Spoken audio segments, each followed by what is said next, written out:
大家好，我是彩虹。粗粮细做的美食一直都备受喜爱，今天这款既简单又好吃。100克南瓜切成薄片装盘，上锅蒸熟，水烧开后15分钟就熟了。然后将蒸熟的南瓜控净多余的水分，倒入到大碗里压成泥，趁热加入100克玉米面，搅拌成颗粒状，再打入一个鸡蛋搅散，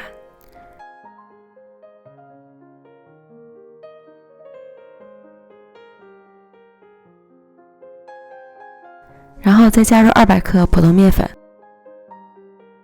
3克酵母、10克油，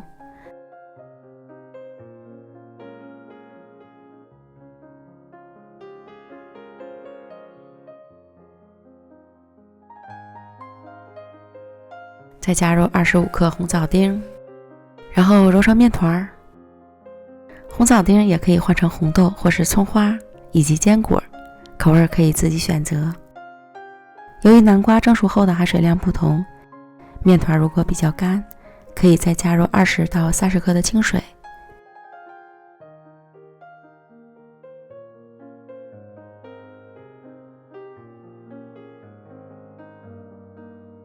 最后揉成光滑的面团，盖好松弛5分钟，然后取出面团，擀成1厘米厚的面饼，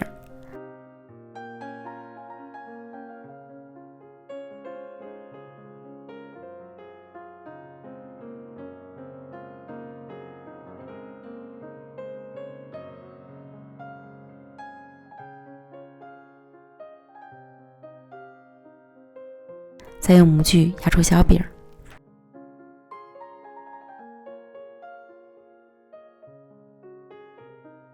剩下的边角料再重复以上步骤，直到把所有的面团都压完。都煮好之后摆入到蒸屉里，盖好再请发至 1.5 倍大。